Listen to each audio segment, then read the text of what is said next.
Good morning, students. I'm Gurpriya, and today we will learn about verbs. In the previous video, we have discussed about main verbs, auxiliary verbs, transitive verbs, and intransitive verbs.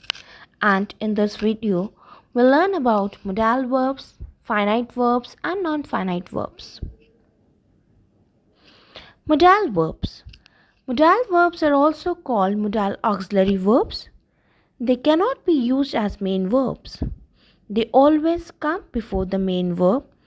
They tell us about ability, possibility, recommendations, suggestions, and so on.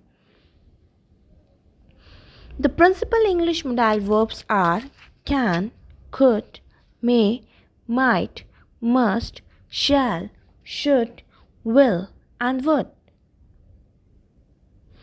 Now let's have a look on the chart that how these modal verbs are used and what it shows. They tell us about ability, permission, advice, obligation, and possibility.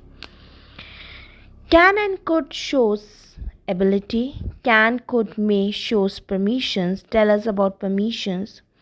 Should shows advice. Must and have to express obligations. Might, may, could, can shows possibility. Now can, could, and may. Can be used in informal settings between two friends. Could is used when the speaker wants to be more polite. And may is used in a formal setting like a classroom or office. Now let's have a look on the types of verbs. That is finite verb and non-finite verb. Further, non-finite verbs are of three types, that is infinitives, gerunds, and participles.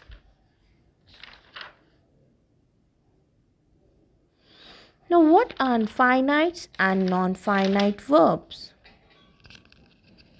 A verb which shows time or a verb which is limited by number, person, and gender of a subject is known as finite verb. For example, Neha writes letter. They write letters. We have written letters. Now non-finite verbs. A verb that does not show time or a verb which is not limited by number, person, and tense of a subject, it's known as non-finite verb. They do not tell us about tense or the time by themselves. They remain the same even if the tense of the main verb is changed. For example, Raman tries to sing. We try to sing.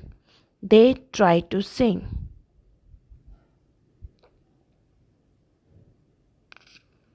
Now types of non-finite verbs.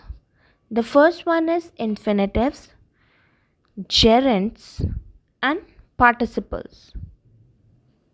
Now what are infinitives? It's a non-finite verb. It is generally preceded by to. It is a verb that is used like a noun, adjective, or adverb. We often use to the base verb to form infinitives. For example, the students like to join our club. So here the base verb is join and we have added to form it an infinitive. It is easy to criticize others. The captain hopes to win the game. The girl is too sick to walk.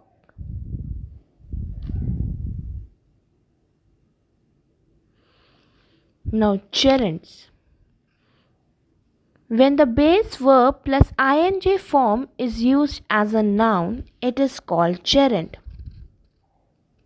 For example, jogging is a good exercise. Reading is his hobby. We enjoy eating ice creams. So here the base verb is eat, and if we add ing to it, it becomes eating and forms a gerund and acts as a noun. Participle. It is a non-finite verb. It is a verb that does the work of an adjective. There are two types of participles, that is present participles and past participles. The present participles ends in ing.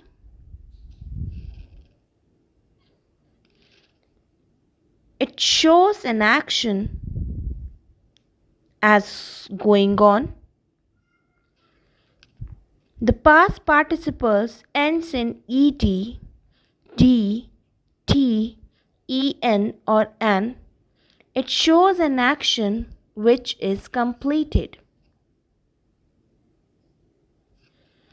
I hope you have understood the concept of verbs. Have a good day. Thank you.